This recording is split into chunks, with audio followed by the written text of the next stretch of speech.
Eccoci, buongiorno, buongiorno, abbiamo la Maria.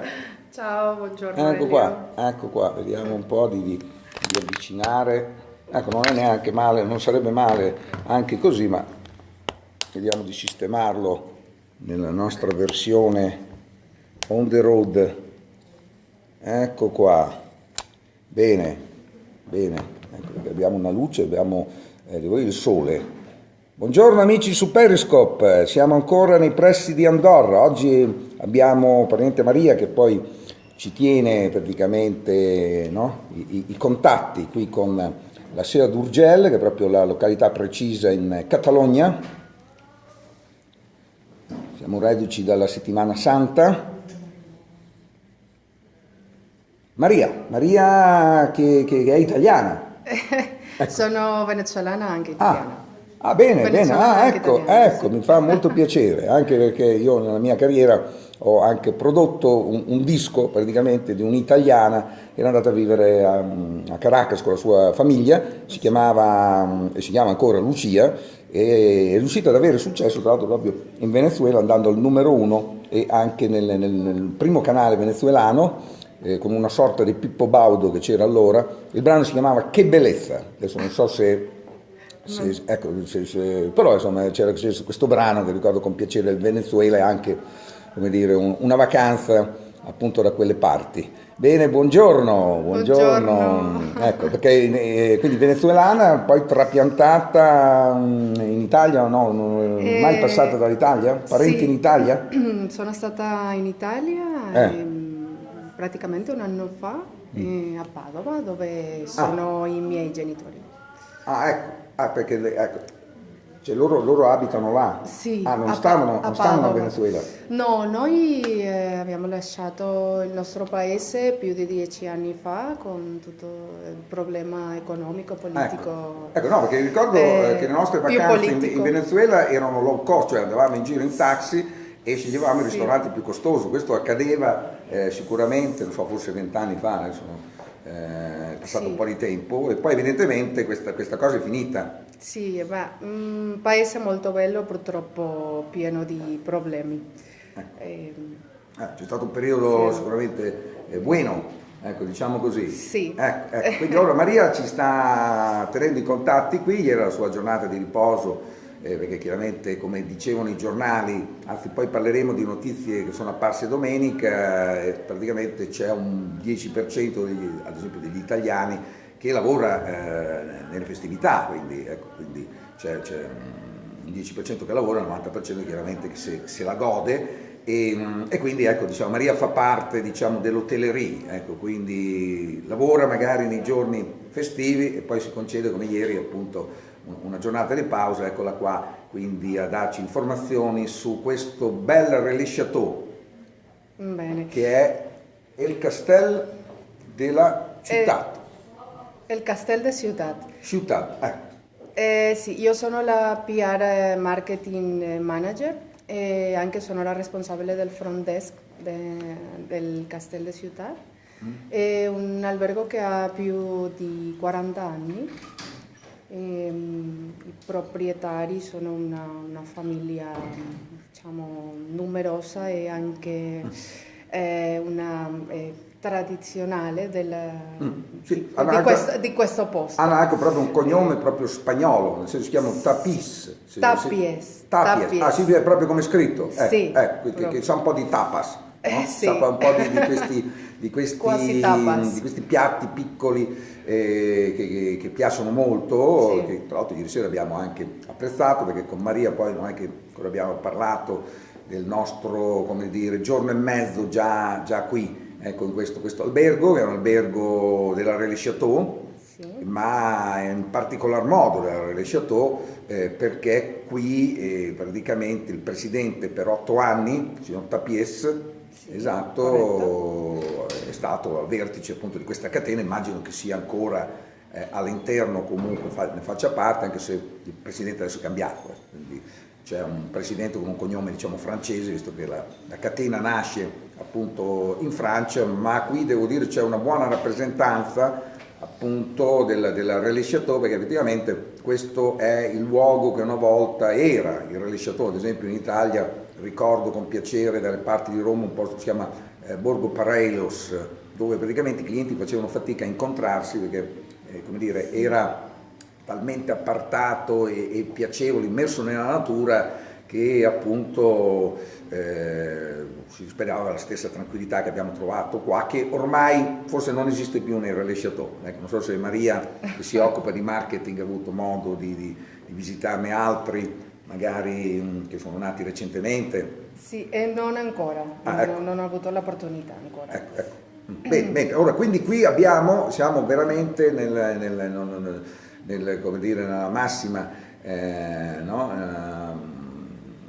massima esposizione, diciamo, della Relais Château, nel senso, il contesto dovrebbe essere questo, ecco, un posto ameno dove andare appositamente, perché io poi pensavo un po' a questo ristorante famoso della Catalogna che tutti conoscono per via dello chef, che si chiama Ferran Adrià, Sì. che molti anni fa gestiva questo ristorante in un posto, guardavo nella mappa che mi hanno dato qui alla reception, della Catalogna, e si vede che al confine con la Francia, fra la Catalogna e la Francia, c'è questo, si chiama Cap de Creus, tanto Sì. caro a Salvatore Dalì, ecco, che era mi sembra Ecco. di Figueres, mi sembra fosse, ecco, Sì. di quelle parti, e quindi praticamente la spiaggia, le rocce che ci sono lì sono quelle appunto anche del Cap de Creus, dove appunto questo ristorante aveva la sede, è il Bulli. Un cuoco in Provence mi ricordava, sì, io ci sono stato una volta, ma la cosa che lui ricorda con piacere era il posto, cioè un luogo dove appunto tu pranzando e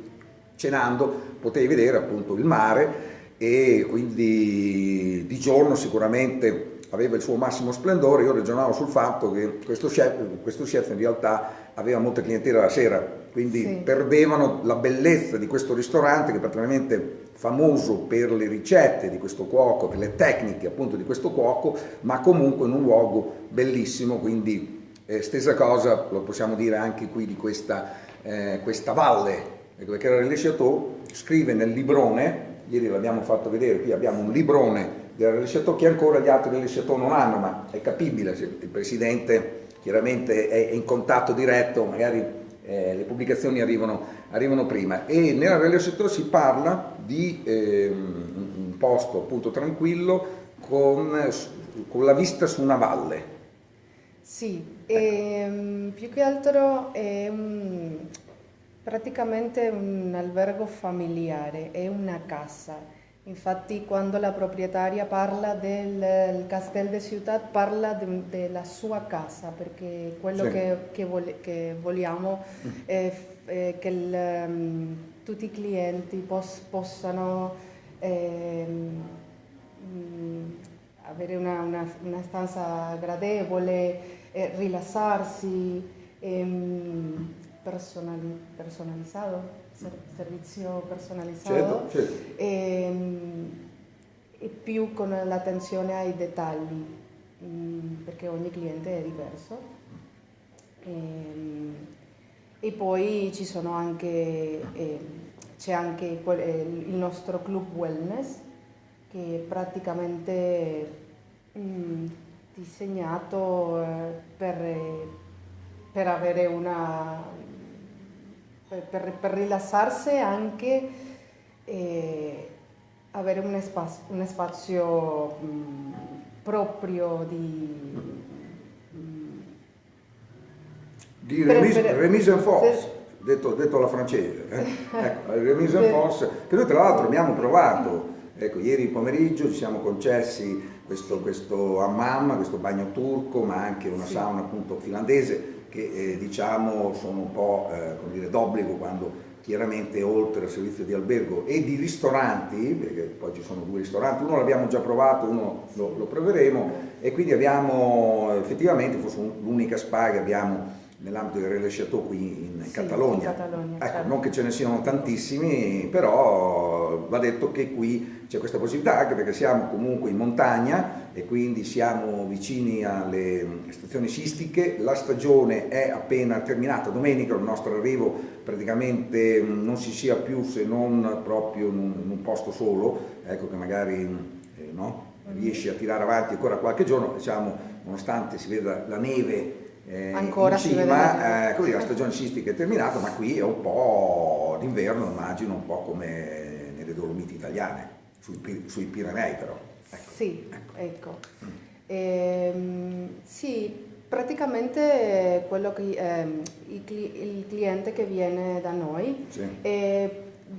cerca di riposarsi, perché questo è un posto che è piccolo. Sì. Diciamo, la città della Seu d'Urgell non è una città grande. E noi la vediamo ai nostri piedi, perché il castello chiaramente serviva per proteggere appunto la città da questa posizione un po' più alta. Adesso non so se i signori che sono qui alla recepzione, che sono dei clienti del Chateau chiaramente, hanno bisogno di qualcosa, no, non vedo segnali, ecco, perché oggi, come vi avevo anticipato ieri, siamo anche persone reception, ecco, siamo anche receptionist, ecco, quindi a quest'ora del mattino, perché qui praticamente ci dovrebbero essere 2 ore di differenza, almeno a cena. Il ristorante apre alle 8:30, alle 20:30 piuttosto che alle 18:30, alle 20. Quindi alle 20, sì, alle 20, sì. quindi c'è di questo orario. La mattina la colazione inizia alle 7:30, ma in generale qui in Catalogna è tutto spostato di 2 ore. Sì. Quindi bene, i ristoranti, perché la spa abbiamo detto che c'è una piscina esterna, c'è l'idromassaggio, anzi devo dire che in queste giornate di sole, perché c'è più sole qui alla Seu d'Urgell che a Barcellona, basta guardare nei quotidiani, le previsioni segnalano appunto qui sempre il bel tempo, e qui c'è immagino un microclima particolare. Sì, praticamente siamo come se fosse l'estate adesso. Sì, è un inverno che non è molto forte, praticamente è più secco, si può dire, il clima è più secco in montagna, e quindi non fa così freddo come per esempio Barcellona, che è più umida. Chi l'avrebbe mai detto? Perché qui siamo a 1000 metri, quanto siamo? Quant'è l'altezza sul livello del mare alla Seu d'Urgell? Sì, penso che 1200. 1200 metri. Sì. I vostri ristoranti, diciamo che qui intanto c'è stata la stella Michelin per parecchio tempo, da alcuni anni il ristorante ha mantenuto i suoi standard. Ieri sera tra l'altro il sommelier colombiano, abbiamo la venezuelana, abbiamo anche il colombiano che oggi è di riposo, ma ieri sera ci ha servito egregiamente, ci ha fatto anche visitare appunto la cantina. Abbiamo trovato insomma una cantina invidiabile, anzi devo scattare qualche foto di questi vini che sono il vino della Rioja, che è particolarmente noto. Qui sembra ci sia una collezione particolare di queste bottiglie, Vega Sicilia, ecco, bottiglie da $1 migliaio, chiaramente nei ristoranti o nelle enoteche che chiaramente ce li hanno, ecco. Quindi ecco, c'è una buona cantina che dimostra il buon lavoro fatto precedentemente, questa stella Michelin che comunque è passata di qua e insieme al marchio Relais Chateau ha tenuto banco. In questo momento abbiamo quindi 2 ristoranti, quello che abbiamo provato ieri sera ha pure quello, tra l'altro al piano inferiore, una vista bellissima su questa valle. Effettivamente il colpo d'occhio qui delle stanze come dei ristoranti sulla valle effettivamente è una chicca, ecco. Quindi in ogni momento i clienti possono veramente innamorarsi della Seu d'Urgell, che poi insomma è un paese che ha partecipato anche, mi è sembrato, alle Olimpiadi, quindi ecco, c'è stata una parte delle Olimpiadi che si è svolta qua con alcune attività. Sì, la Seu d'Urgell è stata la sede dei Giochi Olimpici del 93, 92-93, e veramente il vantaggio o quella cosa più bella di questo albergo è delle viste panoramiche di tutta la montagna, e con una situazione geografica che tutte le stanze, tutte le camere hanno delle viste alla montagna, e questo è veramente un privilegio. E poi abbiamo 2 ristoranti, per parlare un po' dei ristoranti. C'è il ristorante Tapies, è quello diciamo più tradizionale di questa casa, del Castel de Ciutat. È un ristorante gastronomico che è praticamente diciamo, il chef fa delle creazioni proprie. Tutti i prodotti locali, sempre con un menù degustazione con delle opzioni tanto mediterranee come quindi sia di mare che di terra, quindi di carne e di pesce, quindi anche in ugual misura. Io devo dire, ancora non ho provato questo ristorante che chiaramente ha i suoi giorni di chiusura e quindi si ferma durante la settimana e quindi aprirà appunto da stasera fino a domenica prossima, quindi la sera nel midweek, e poi nel fine settimana insomma, farà pure pranzo e cena. Sì. Il ristorante Tapies chiude per 6 mesi, poi apre 6 mesi per la high season. Ecco, d'inverno, in pieno inverno non è aperto? Non è aperto. Ecco, quindi ha aperto, stasera apre per noi, o ha aperto a Pasqua? È appena aperto una settimana fa. Ecco, quindi con la Pasqua praticamente il Tapies ha aperto. Noi ieri sera abbiamo provato invece comunque, immagino una cucina forse un po' meno impegnativa, comunque abbiamo provato il bistrò che immagino nasca comunque da questa grande esperienza, anzi io devo dire che forse mi ero un po' dimenticato che comunque la Spagna, la Catalogna sono particolarmente noti per alcuni piatti che cuciniamo anche in Italia ma anche da altre parti, sono veramente diffusi, che non sono quelli di Ferran Adrià. Ecco, vorrei separare le due cose, nel senso che in Catalogna attualmente abbiamo degli chef che fanno una cucina sicuramente con delle influenze francesi, delle tecniche particolari, esperienze gastronomiche, pienamente d'accordo, però la Spagna si può anche celebrare intanto ad esempio con la paella.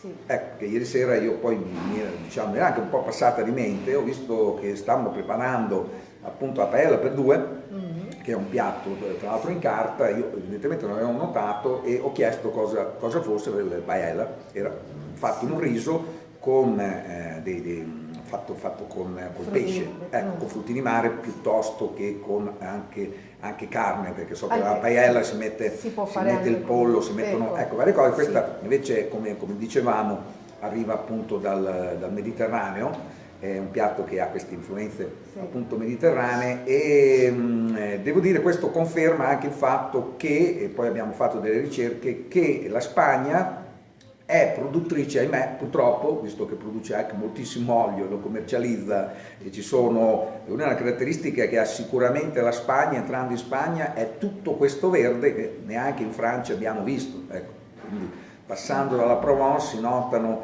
appunto questi alberi tagliati molto bene anche in autostrada, quindi sembra di essere appunto un giardino, ma poi comunque ci sono le rocce, ci sono i gorge, ecco, attraversando la Provence, mentre invece quando si arriva in Spagna si notano queste montagne verdi, ecco, è una cosa, devo dire, non solita. E per quanto concerne il riso abbiamo notato che attorno a Barcellona, quindi da Barcellona andando verso Tarragona, andando verso Valencia, c'è una notevole produzione di riso spagnolo, perché altrimenti immagino che la paella non potrebbe essere così nota e collegata appunto alla Spagna, quindi non è un riso che viene preso dall'Italia, non siamo gli unici produttori di riso, di quel tipo di riso, chiaramente per fare i risotti, non la paella, indubbiamente sì, però c'è questo riso molto interessante che abbiamo provato, appunto questa. La paella è un piatto molto richiesto per tutti i clienti che vengono al castello. È molto buono, anche il riso di montagna, come li chiamiamo, che si può fare anche con il pollo, con la carne. sono piatti che sono veramente della cucina tradizionale catalana e non so se lo sai, ma la Seu d'Urgell è chiamata la capitale del formaggio anche.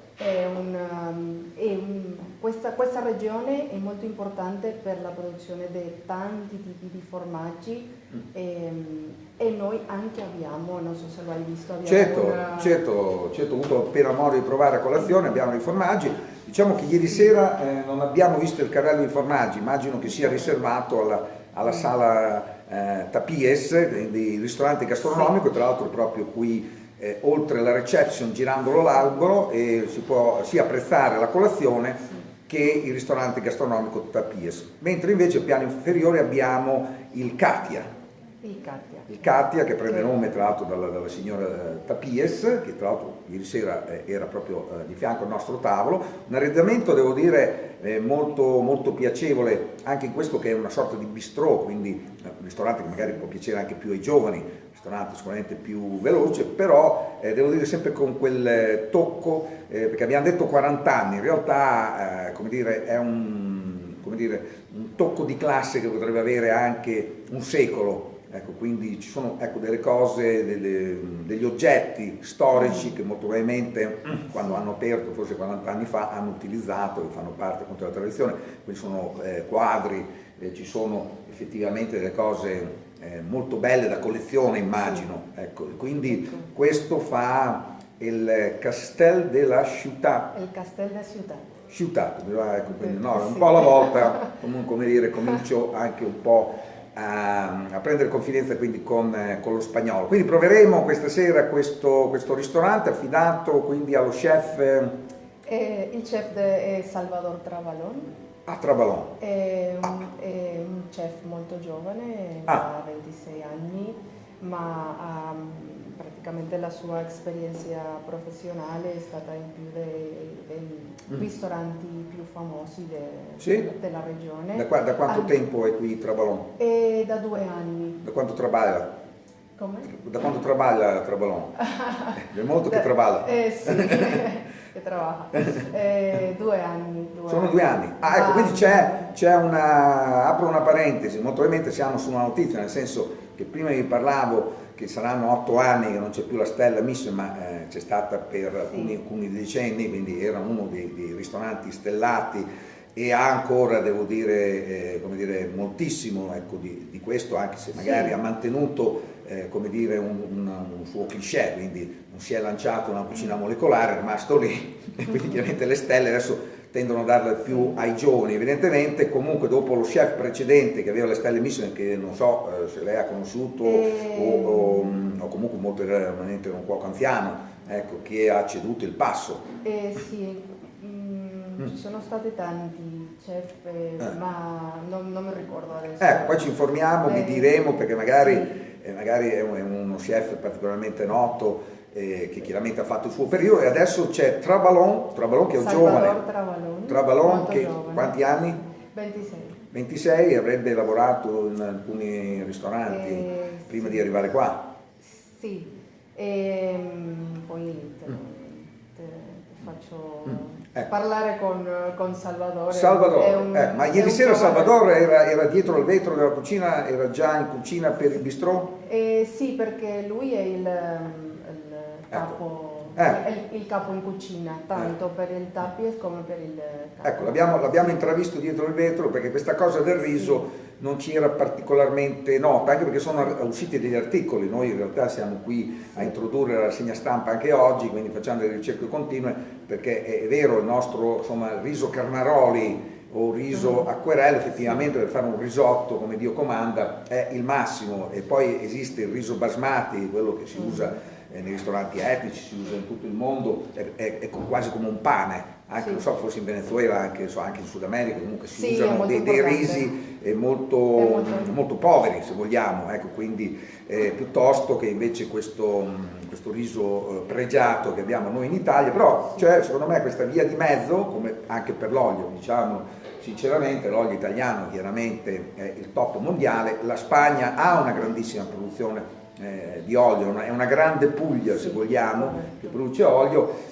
È chiaro che ci saranno anche qua come dire, delle produzioni di eccellenza, come ci sono ovunque, esiste anche una guida tra l'altro degli oli, però diciamo che il grosso della Spagna è appunto un olio che chiaramente costa meno, anche le aziende italiane poi usano queste olive e quindi ecco, come succede spesso, poi certe cose che abbiamo noi in Italia come il tartufo, anche la Spagna il tartufo è chiaro che non può avere quello d'Alba, ecco, quindi comunque c'è un riso che per la paella va più che bene, anzi devo dire, questo chef mi ha fatto notare particolarmente che tu puoi assaporare una paella e sentire il chicco del riso, quindi ecco, era comunque una paella che come dire, può ricordare un buon risotto, quindi le tecniche di cottura vengono rispettate solamente da un cuoco che ha lavorato in questi ristoranti dove chiaramente la precisione no?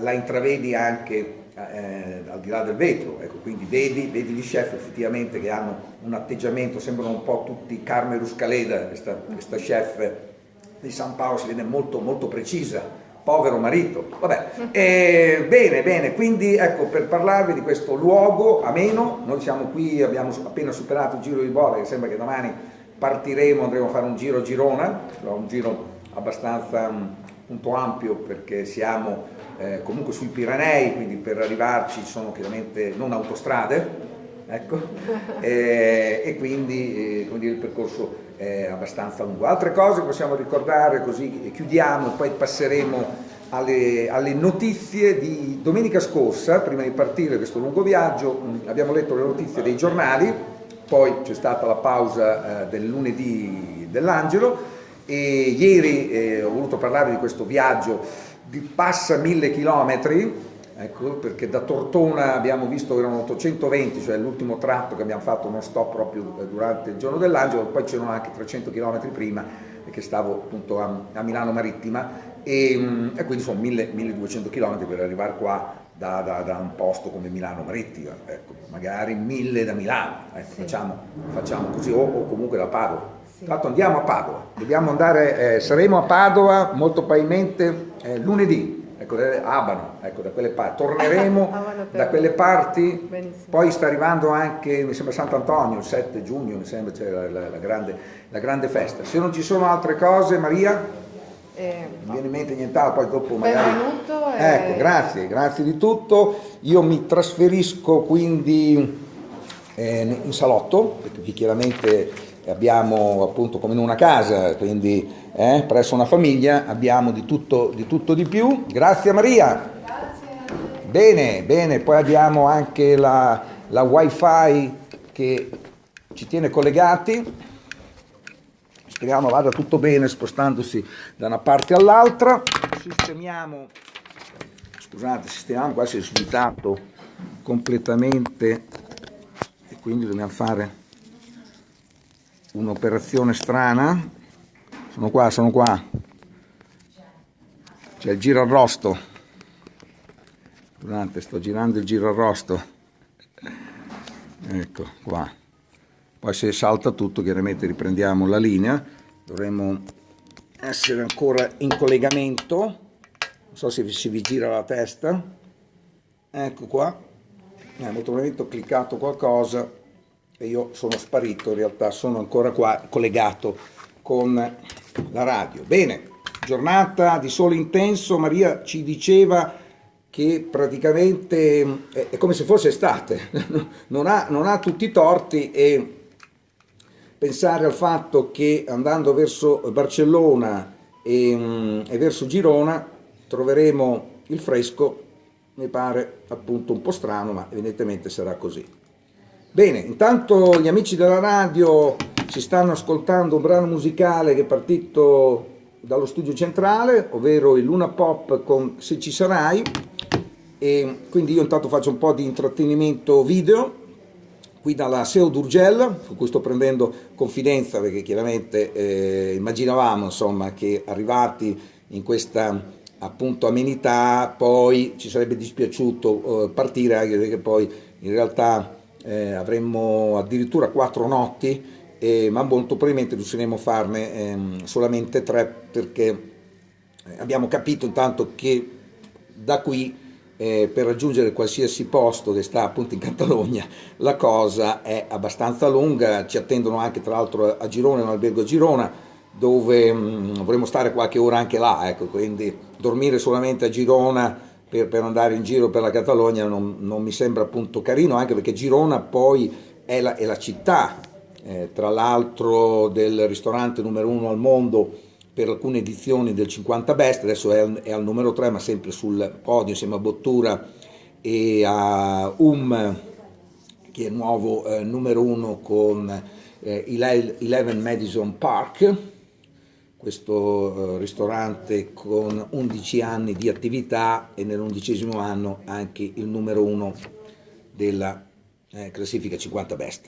Bene, spero vada tutto bene in redazione, anche perché vedo che il collegamento si era sganciato, perché poi il tablet funge anche da antenna, nel senso che se lo appoggi, lo metti in orizzontale, rischi di non ricevere più bene la wifi.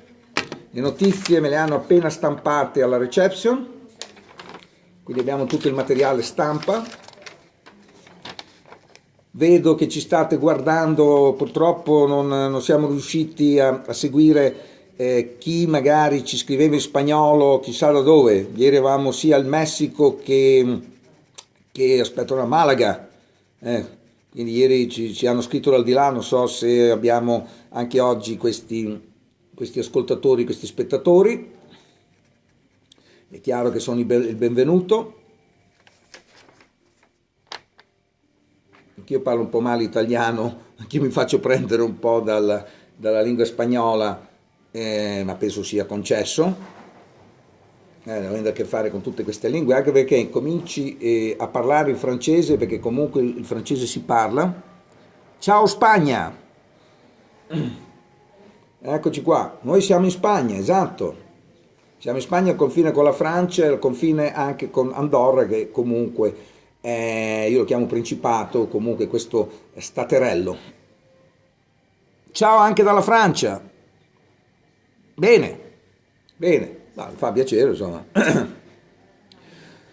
Visto che siamo passati dalla Francia, ci ritorneremo perché domenica mattina saremo in diretta straordinaria, questo ve lo posso confermare, da Saint-Tropez, anzi Gassin, dove c'è un altro relais chateau, ovvero la Villa Bel-Rose.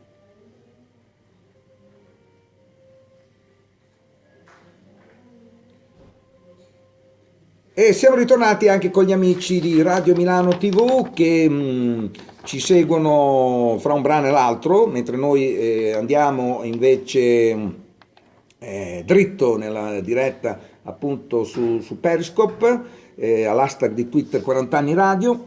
Io sono a Saint-Tropez, benissimo, allora arriviamo presto. Ecco, quindi sabato sera saremo in quel della Villa Bel-Rose, quindi all'ingresso di Saint-Tropez. Quando si arriva a Saint-Tropez noterete appunto delle indicazioni per la Villa Bel-Rose, che si trova leggermente all'interno, anche perché Saint-Tropez poi, detto sinceramente, non è che ha una spiaggia. Sì, sicuramente Brigitte Bardot andava in spiaggia appunto a Saint-Tropez, perché c'è una spiaggettina che poi è di un albergo, ma in realtà poi di Saint-Tropez piace un po' tutto il contesto, anche quello ad esempio del porto. Allora, se noi siamo collegati, non mi sembra proprio, quindi dobbiamo ancora attendere il collegamento, ma vedo che ci sganciamo continuamente, nonostante sia tutto regolare. Purtroppo abbiamo ancora 4 minuti di un brano di Rossana Casale, che la cosa va un po' per le lunghe, però io cerco di intrattenere ugualmente gli amici da un po' tutto il mondo. Mi ha detto Francia, Spagna, la Francia mi sembra che sia appunto Saint-Tropez. Questo è un periodo secondo me niente male, ecco, per gli italiani che magari hanno incluso la Pasqua e anche il prossimo ponte che ci sarà appunto lunedì, che è solo per gli italiani, perché chiaramente la festa della liberazione dell'Italia è riservata all'Italia, ecco, quindi i francesi non faranno nessun ponte, come non lo faremo neanche noi, del resto il 1° maggio praticamente dovrebbe essere un lunedì, dovrei controllare. Abbiamo una mezza fregatura. Ebbene, quindi attendiamo questi 3 minuti prima di parlarvi di notizie ormai passate, ma vedremo comunque di utilizzare queste notizie che io annoto, che molte volte non hanno poi una scadenza immediata, quindi possono essere appunto utili anche nelle settimane a venire. È chiaro che non lasciamo passare troppo tempo, questo perché non ho a disposizione i giornali sia locali che nazionali, che normalmente mi accompagnano nella rassegna stampa quando sono in studio, quando sono on the road. Al massimo vi posso, come dire, dare notizie che ho appena visto, ad esempio nei 2 quotidiani spagnoli qui appunto a disposizione. C'è una notizia che riguarda WhatsApp che mi ha colpito, è praticamente un traffico di video porno attraverso WhatsApp, quindi evidentemente qualcuno scambia attraverso WhatsApp, che è un modo poi di collegarsi, quindi non è che si può dare la colpa appunto a WhatsApp. WhatsApp ti offre la possibilità di mandare un file peer-to-peer attraverso lo smartphone. Ecco, quindi tu hai un video, magari tuo, lo vedi solo tu, e lo spedisci a qualcun altro. È chiaro che la rapidità del collegamento chiaramente permette di diffondere questo video, e magari questa possibilità prima con l'SMS o col semplice smartphone non era possibile. Scusate, ma sembra che da questa posizione non si riesca a rimanere collegati. Vediamo un po' qual è il problema. Io mi ricollego e proviamo a togliere tutto, ci spostiamo magari nella posizione di ieri, sperando che non cada tutto. Proviamo qua, vediamo un po' se qui va meglio, anche perché siamo un po' più all'ombra. Eccomi, sono sempre qua, è sempre il vostro Elio Crociani che vi parla. Eccoci, bene, vediamo se questo è meglio. Questo è il bello della diretta per gli amici di Periscope, visto che in radio al momento non siamo in onda. Siamo in attesa di riprendere.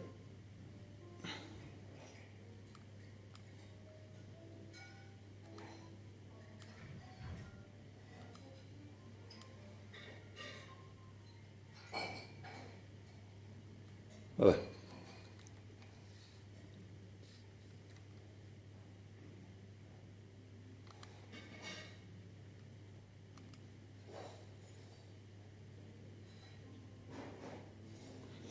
Trabalon, lo chef Trabalon.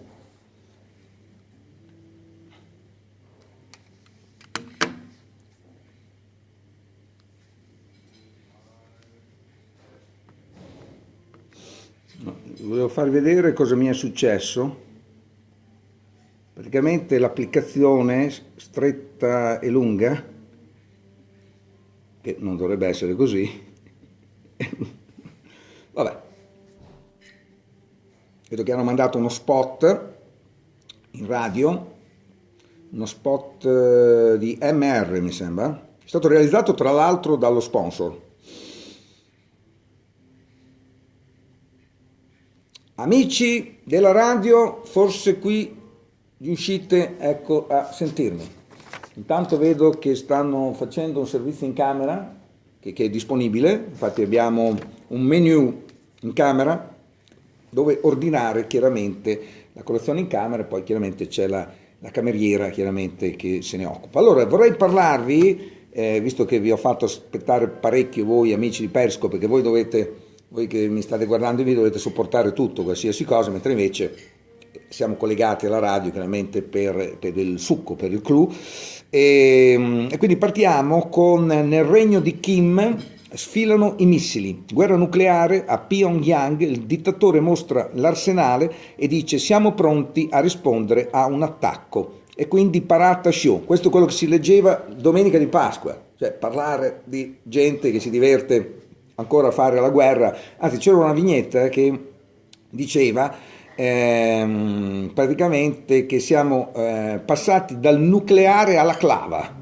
Ecco, quindi se, vuol dire, negli anni passati, nei secoli passati, c'è stata questa evoluzione dalla clava al nucleare, siamo praticamente tornati indietro. Poi abbiamo ergastolo ai giornalisti, un italiano nella rete del sultano Erdogan, quindi ergastolo ai giornalisti da quelle parti, come dire, i miei colleghi non sono come dire, particolarmente fortunati, e quindi mi fa piacere che qualcuno ci stava guardando da Istanbul qualche giorno fa, ce l'ha detto, ci ha fatto molto piacere, però sinceramente la città sarà bella quanto vuoi, ma io di andare a Istanbul chiaramente non ne ho nessuna intenzione, anche se, come dire, speriamo che le cose si sistemino e magari si possa andare in tutta tranquillità.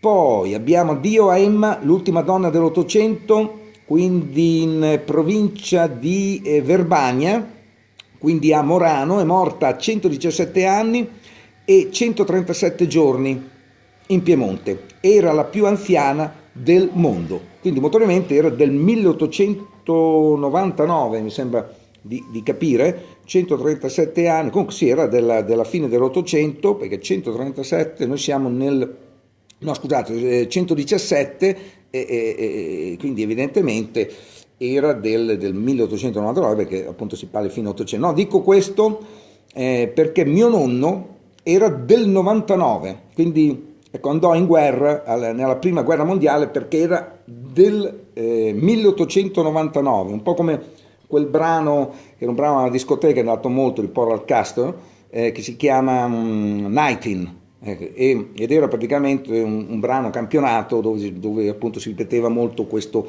19, quindi perché evidentemente avevano 19 anni questi ragazzi che erano partiti per la guerra del 18, ecco, molto probabilmente una cosa del genere. Non è proprio il tema più bello, simpatico, diciamo, da trattare il giorno di Pasqua. Questa è una notizia appunto della mattina, prima del pranzo con i nostri appunto familiari, sempre per no? Quello che poi si diceva che sarebbe Natale con i tuoi, Pasqua con chi vuoi. In realtà sembra che sia invece più la Pasqua, no? Il momento in cui i familiari appunto si ritrovano, tra l'altro nei ristoranti, ecco, per il godimento dei ristoranti che hanno stralavorato domenica pranzo. Domenica sera noi eravamo in viaggio, praticamente erano tutti chiusi, anche se non risultava in guida. E poi abbiamo, aiuto, mancano le patatine e il Giappone va in tilt per lo snack più amato. Le piantagioni a Hokkaido distrutte dai tifoni, e ora si pagano 11 euro per un pacchetto che ne costava 2. Quindi le patatine, sì, le patatine, praticamente se rimani senza patatine, secondo me è una fortuna, ecco, quindi meglio avere delle buone patate e cucinarle, però evidentemente da loro in questo momento sono costretti forse a importare anche le nostre, li vediamo molto volentieri. Io tornerei veramente alla patata cucinata, no? Cucinata, fritta, eccetera, eccetera, ma con la patata, ecco, magari di fronte appunto ai clienti, in modo che sei sicuro che c'è la patata, perché quelli di McDonald's ho qualche dubbio, ecco.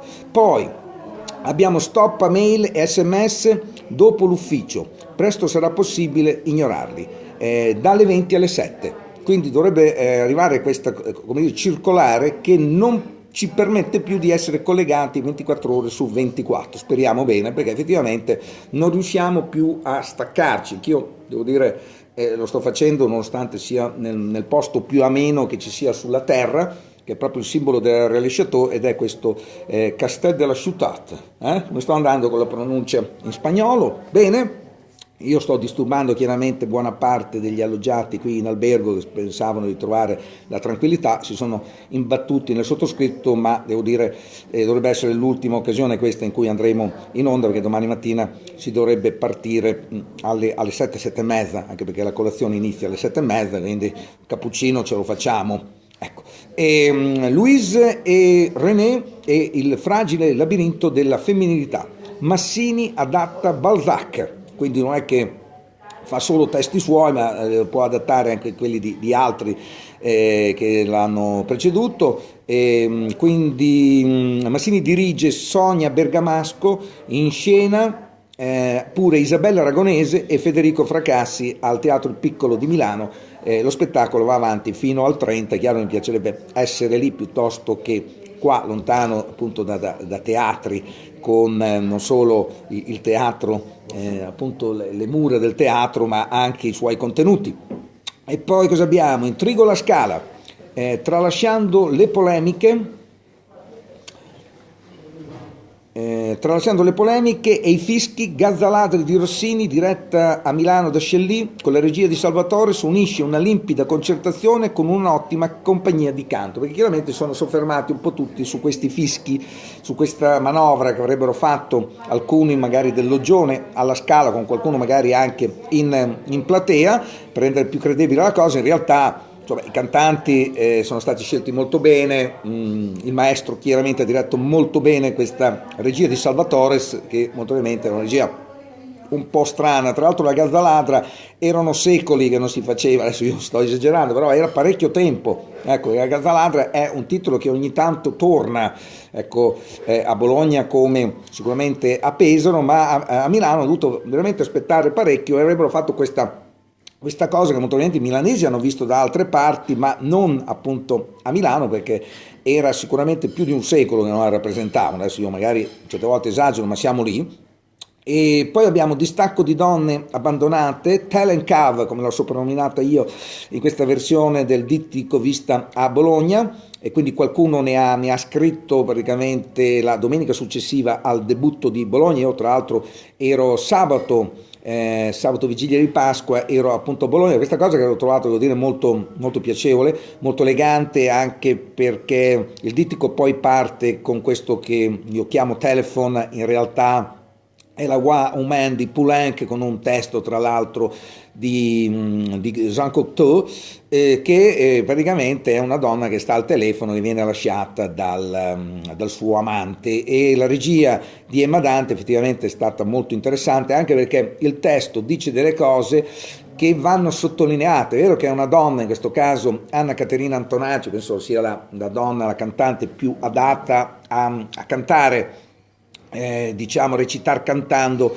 praticamente in francese, e che lei è di Ferrara, però devo dire che è ben accolta a Parigi proprio come una francese. Effettivamente la pronuncia è di alto livello, e devo dire questo primo atto io l'ho gradito in modo particolare. Poi da un wow man, una donna che parla praticamente al telefono in una stanza d'albergo, come avevamo visto tra l'altro un anno fa al Teatro Alighieri di Ravenna.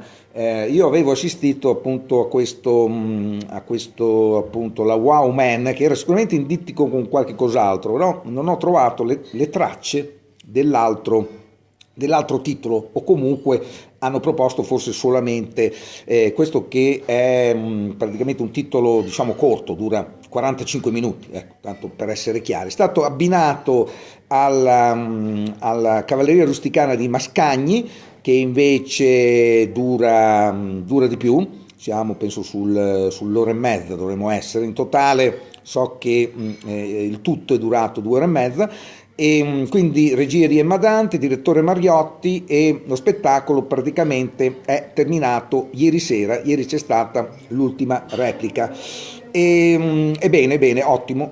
Qui non so se c'era non c'era un punto, un punteggio, e questa dovrebbe essere la recensione molto probabilmente non di Angelo Folletto, comunque del critico di Repubblica. Però con Robinson, ovvero il supplemento all'interno di Repubblica della domenica, non abbiamo più i voti. Tra l'altro i voti venivano dati non proprio dal critico che ha scritto l'articolo, ma da qualcun altro. Questo me lo diceva il presidente dei critici italiani, Angelo Folletto, e ogni tanto ci ritroviamo a cena, abbiamo modo anche di interagire, e quindi io mi posso permettere di dire qualcosina in più, anche se sono cose rare. Ecco, una volta forse ci si incontrava di più. Ecco, ci mettevano a disposizione più ospitalità, e quindi ci trovavamo di più. È chiaro che a spese nostre facciamo fatica, insomma, a ritrovarci assieme, detto sinceramente. Ma vi sembra giusto?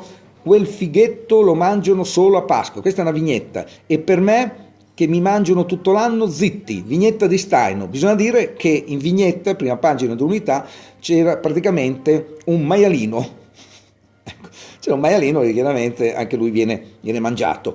E poi il boom del mercato delle armi, la Nord Corea mostra i missili ma non fa il test.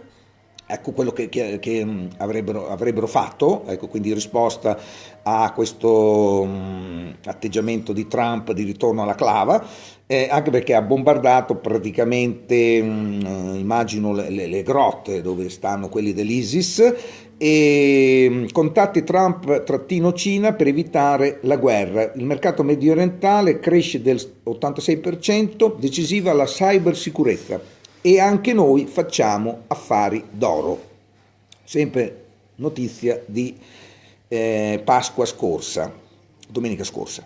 Tassa Airbnb, al fisco 40 milioni, quindi da maggio agenzie e siti per alloggi verseranno allo Stato una cedolare del 21% sugli affitti. Stretta sulle locazioni inferiori a 30 giorni, chi sgarra pagherà da 250 a 2000 euro. Quindi praticamente la base di Airbnb è un po' finita. Tra l'altro in questo periodo di grande affluenza nelle città come Bologna, i giornalisti, i colleghi hanno colto l'occasione per dare delle informazioni. Ad esempio su Bologna c'è anche un'associazione di questi che sono praticamente presenti in Airbnb, che sono associati e praticamente sono in regola. Quindi ci sono sicuramente 6 clausole o 5 più una, che chiaramente devono essere evase per essere appunto in regola. Sembra che questo 21% ti liberi un po' di tutte queste cose che alla fine comunque consistono nel farti pagare comunque una tassa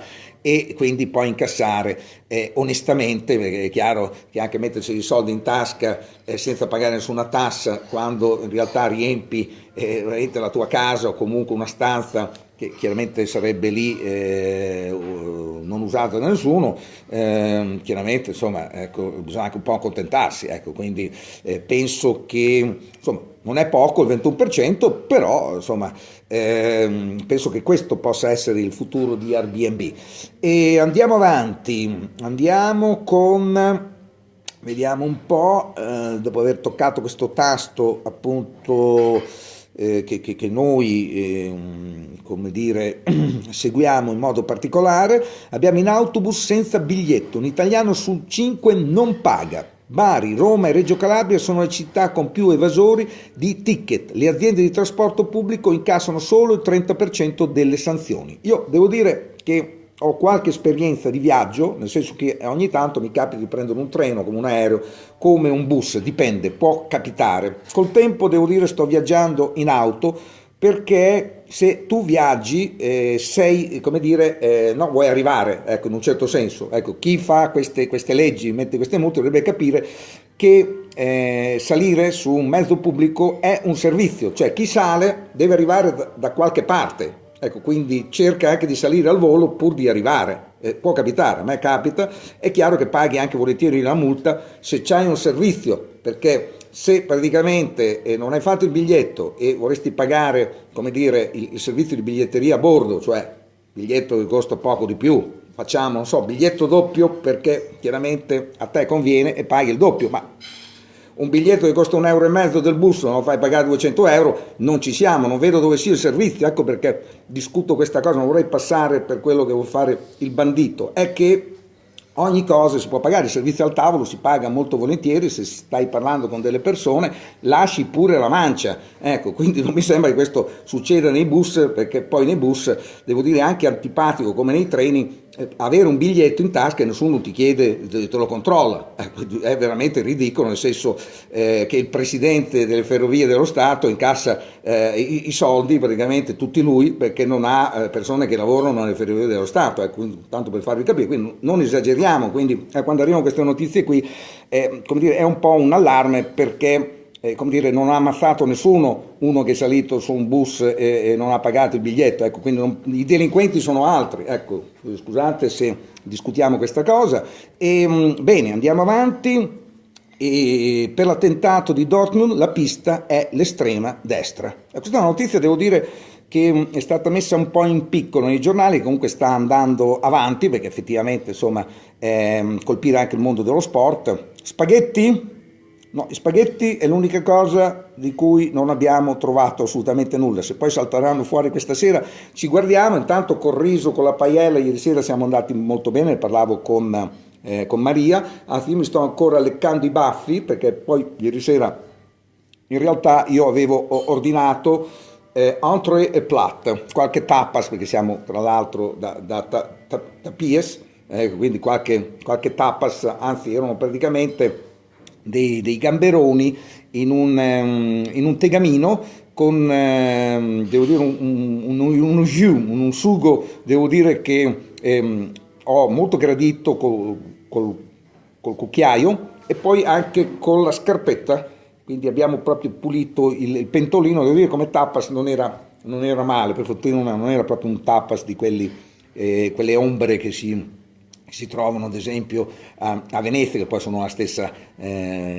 cosa. E devo dire, ecco, insomma, diciamo, l'aperitivo è stato particolarmente gradevole. Siamo passati poi a un salmone che viene tra l'altro preparato, mi diceva la signora Tapies che praticamente era di fianco a noi al tavolo, questo clima, come diceva Maria poco fa, familiare, nel senso che c'era la nipotina, ecco, quindi devo dire, noi che chiaramente amiamo i bambini, i nipotini, eccetera, eccetera, chiaramente ci ha fatto molto piacere, e quindi ci diceva che questo salmone viene preparato, questo chef, questo Trabaillon, che secondo me è di cognome di fatto, ecco, l'ho visto dietro il vetro ieri sera molto, molto attento, tra l'altro, insomma, sapendo che io sono appunto giornalista, molto probabilmente mi controllava, ecco, nel momento che metti in bocca qualcosa, ecco, quello è il momento, ecco, giusto in cui controllare se il piatto piace, che sia un critico o non sia un critico, quella è chiaramente, no? Il momento giusto per capire, ecco, quindi dall'atteggiamento, dallo sguardo dopo che l'hai messo appunto in bocca. Quindi ho visto questa attenzione particolare che chiaramente per i ristoranti con la cucina a vista è praticamente utile per i commensali vedere che stanno lavorando dall'altra parte e per loro vedere appunto i clienti, quindi come dire è importante, ecco, quindi il vetro che dà la possibilità appunto di osservare. Dove eravamo rimasti? Avevamo parlato di Airbnb, abbiamo parlato quindi di Dortmund, poi abbiamo la legge sugli abusi edilizi, inteserà i tribunali italiani, il procuratore generale di Napoli dice tutti si appelleranno alle nuove norme, le demolizioni rallenteranno, di fatto le case adibite si salveranno. Abitate, scusate, sì, adibite eppure abitate, 20 palazzi su 100 violano leggi e regolamenti, 90% violazioni riguardano cambi di destinazione d'uso e aumento delle superfici. Nel 1985 ci fu la prima sanatoria firmata Craxi, poi sembra ce ne siano state anche delle altre, perché io poi viaggiando con un architetto, chiaramente dopo questa notizia chiedevo con mia moglie, che invece sta dall'altra parte della barricata, se era il caso di fare qualche abuso edilizio. Ecco, anche perché abbiamo tra l'altro il centro storico a Forlì, abbiamo già ereditato appunto questa casetta piccolina che è in mezzo a, devo dire, due edifici un po' più grandi. Ecco, nel senso che nel mezzo c'è questa casetta, sarebbe bello, come dire, allineare il tutto e quindi tirare su altri due piani, tanto per intenderci. Dovevo capire se era il caso di mettere in moto i miei parenti, che è un gruppo di cui faceva parte anche mio padre, che purtroppo da qualche anno ci ha salutato, tra l'altro in questi giorni, in queste ultime ore. Ieri abbiamo preso anche la notizia della morte di un altro papà, di un mio validissimo collaboratore che è Fabrizio Escobar, quindi il papà all'età di 85 anni è morto e quindi immagino che oggi è mercoledì, immagino che domani pomeriggio ci sarà appunto il funerale. Io non potrò chiaramente esserci, ma come dire, partecipo comunque così appunto da lontano. Comunque ecco, mio padre, avendo praticamente parecchi fratelli, devo dire nella sua carriera ha avuto modo nel giro di poche ore di fare degli abusi edilizi, ecco. Quindi diciamo è il nemico numero uno della donna che poi ho sposato, che è architetto al comune di Forlì, ecco, così tanto per per chiudere il cerchio, io poi come erede di mio padre chiaramente cerco anch'io di fare qualche abuso edilizio, però avendo una moglie così chiaramente ho qualche difficoltà. Bene, andiamo avanti e troviamo che il Royal Ballet celebra a Londra i 50 anni di Jewels di Balanchine, che sicuramente ho visto nella mia carriera anche di giornalista inviato nei teatri di opera lirica e quindi poi alla fine anche con i balletti, anche perché comunque è uno spettacolo che per esempio alla Scala propongono col corpo di ballo.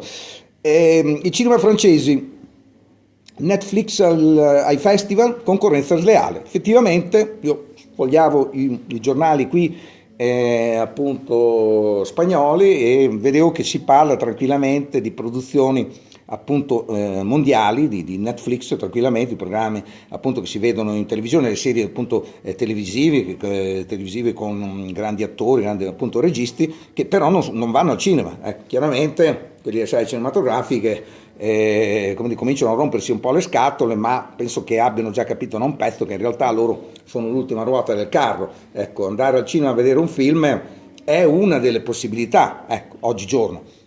Poi andiamo avanti, quella più piacevole comunque, ecco, è quella dove chiaramente il film lo vedi al meglio. Poi cosa abbiamo? Abbiamo Luis Gabriel. Ma che Latin Lover, sono Narciso e voglio fare film sentimentali. Il cinema del 2017 ha la sua faccia irregolare, dice sarò Godard il mio mito. Quindi immaginate uno che ha amato questo Jean-Luc Godard e ora si ritrova a doverlo impersonare, immaginate insomma quale soddisfazione. Poi anticipando il cancro ho vinto la mia battaglia, un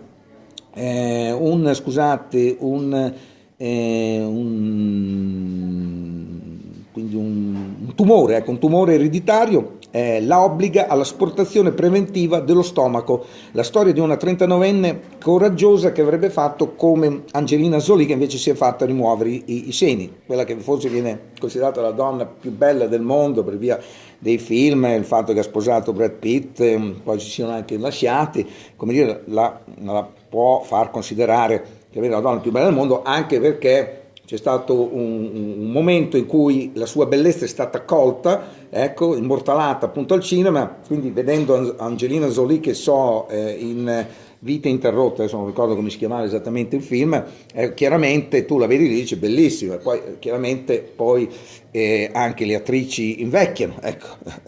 E poi andiamo avanti. Il sindaco di Longiano chiede scusa al vescovo Regattieri, perché in realtà Regattieri, il vescovo, era andato a questa celebrazione in vista della Pasqua appunto a Longiano, è arrivato, c'era un posto di blocco, non si poteva assolutamente passare, e quindi anche su lui il vescovo ha detto no, mi hanno detto così, e quindi non si sono permessi chiaramente di fare uno strappo alla regola. E io devo dire che molte volte trovo un po' antipatica questa cosa. Ci sono quelli chiaramente che insistono, ma è capitato anche Bob Dylan di non poter salire sul palco di un suo concerto, cioè una guardia del corpo non lo faceva entrare perché evidentemente gli avevano detto così. Ecco, poi che ne sapeva lui di Bob Dylan, dai, detto sinceramente, ecco, non tutti chiaramente devono conoscere Robert Zimmerman, in arte appunto Dylan. Poi cosa abbiamo? Si amputa il dito mignolo scendendo dal cubo al Pineta, quindi siamo a Milano Marittima, 22enne operata all'ospedale di Modena, il dito è rimasto incastrato nel telaio metallico a cui si era aggrappata. Ecco cosa è successo al Pineta, so che è in corso tra l'altro un'inchiesta, faccio i migliori auguri chiaramente ai gestori di questa discoteca.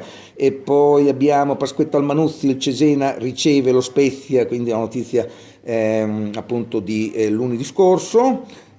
Corteo di ricchi e VIP per avere più profughi, in piazza il 20 maggio a Milano, a Firenze i gesuiti contro il Papa, non vogliamo più ospitare immigrati, costano troppo.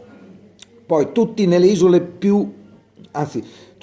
per pagare meno tasse. Io tra l'altro sono qui in questa zona, come dire, in prossimità di Andorra, ecco, quindi un po' come a Rimini, insomma, in prossimità di San Marino, in un certo senso. C'è un po' questa atmosfera, ecco, qui in albergo, che mi può ricordare un po' anche quello che ho visto assaporato in Liechtenstein, dove anche lì c'è appunto un famoso appunto rilasciatore, questo clima di persone che evidentemente hanno degli interessi lì, ecco, magari pagano meno tasse e quindi ogni tanto chiaramente si devono recare sul posto, insomma, una volta o due all'anno, e chiaramente concedersi poi chiaramente anche una cena, ad esempio. E poi vediamo altre cose. Mettiamo il tempo effettivo nel calcio. Inter Milan finisce al 97esimo, polemiche a raffica. È vero che insomma, se uno segna e vince appunto fuori dal tempo massimo previsto, è chiaro che un po' si può arrabbiare, però non si può neanche dire insomma non abbiano preso il gol, ecco. E poi dall'Artico all'Adriatico, un museo tutto di conchiglie, a Città di Castello esposti 600.000 esemplari, ecco, quindi nell'entroterra, che non è che una mostra che la puoi fare a Cevia, Milano Marittima, se ne fregano altamente di andare a vedere delle conchiglie, però è vero, in mezzo fra Tirreno e Adriatico ci sta.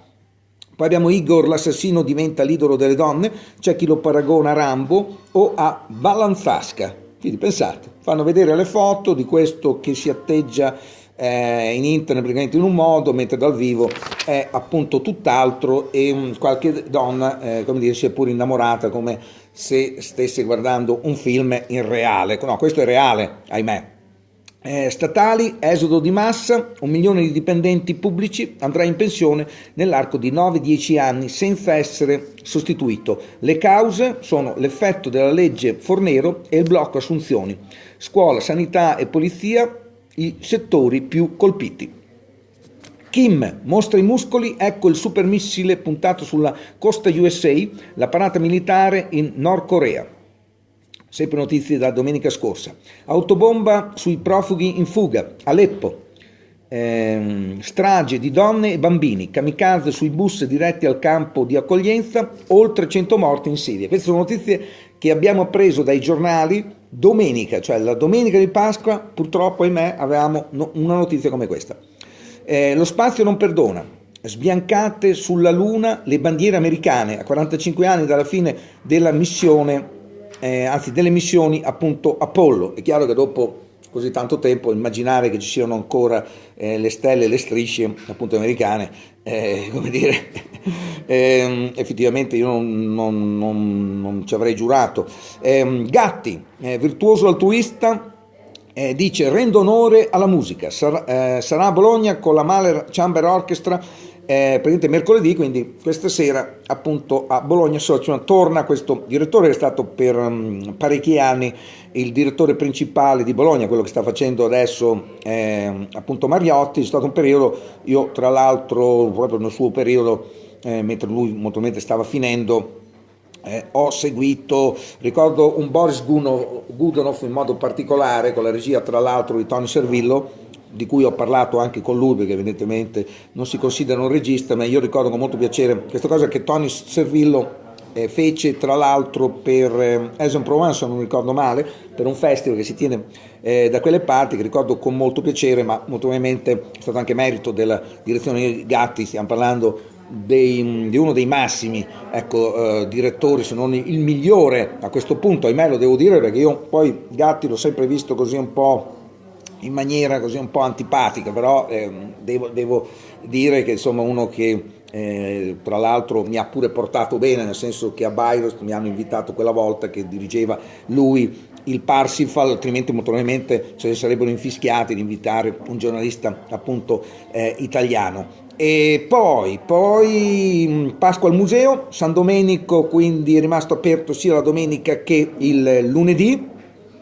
Hanno aggiunto il lunedì in realtà, perché di domenica sono normalmente aperti e quindi anche il giorno di Pasqua, e il lunedì invece sarebbe normalmente il giorno di riposo. Allarme bomba a Ravenna, in centro storico, artificieri in Viale Farini per una borsa, dentro vestiti e il testo di una canzone. Ecco qua, bene, direi che alle 9:30 noi possiamo chiudere qua, quindi abbiamo chiuso in maniera perfetta, come se fossimo in studio, nonostante poi quando si sia in viaggio bisogna un po' adattarsi anche alla situazione, quindi non è che c'è un cambio di fuso orario, non è che cambi l'ora, cioè l'ora rimane quella, ma siamo spostati sicuramente di 2 ore verso occidente, quindi la stessa trasmissione che si fa in studio alle 8:20, chiaramente qua la dovresti fare alle 10:30, ma devo dire che qui in questa, chiamiamola zona franca, appunto in prossimità di Andorra, come dire, tutto tende a rimanere appunto normale.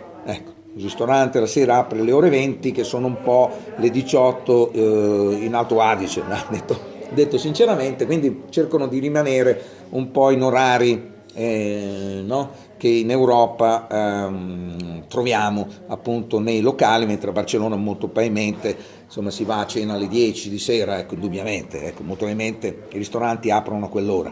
Bene, con questo io vi saluto e domani mattina molto probabilmente non riusciremo ad andare in onda, quanto sembra, alle 8:20, vedremo se fine mattinata riusciremo a collegarci, che so, dal migliore ristorante del mondo per alcune edizioni di 50 Best, che è il Cellar de Can Roca, perché in realtà partiamo di qui verso Girona, dove poi molto probabilmente saremo alloggiati domani sera, anche perché abbiamo appunto una prenotazione, cioè abbiamo una notte a Girona che stiamo spostando da un giorno all'altro, ecco, quindi l'abbiamo già spostata venerdì, ma potrebbe essere domani sera, giovedì, quindi la potremo anticipare, perché abbiamo capito comunque non ci sono grossi problemi di spostamento. Questo albergo della AC Hotel insieme a Marriott, che si trova a Girona, mi sembra che sia l'hotel a 5 stelle di Girona, che è la città appunto dei rock, di un ristorante 3 stelle Michelin, giusto che ci sia un ristorante chiaramente ai massimi livelli, ma anche un albergo dove poter alloggiare, perché altrimenti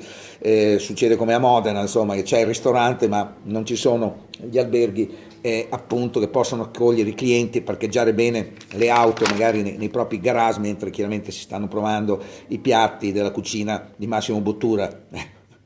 Bene, con questo è tutto e quindi a domani in qualche modo vedremo di sentirci.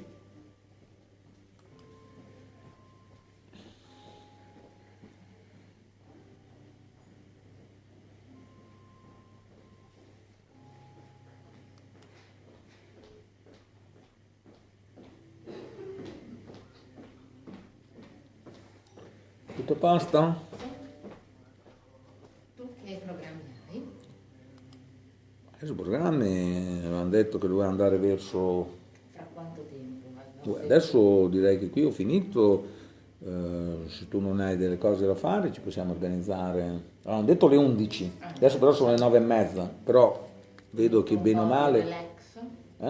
Facciamo un po' di relax. Cioè, il relax lo possiamo fare anche andando là, che ci portiamo avanti. Dopo se abbiamo bisogno di relax quando torniamo ci rilassiamo. Non so, dimmi te. Dobbiamo temporeggiare, dimmi te. Hai qualcosa da fare? Vuoi fare sempre le 11? C'è alle 10:30, c'è alle 10, non so. Beh, direi che possiamo interrompere il collegamento con Pedro. No, scusate, perché stavamo parlando di orari, effettivamente, come dovevamo anche cercare di capire che c'è questo spostamento, ad esempio a pranzo si va 2 ore più tardi rispetto che appunto quando siamo ancora in Italia, quindi ecco, scusate, la discussione era un po' per questo, perché dobbiamo cercare di capire cos'è meglio fare.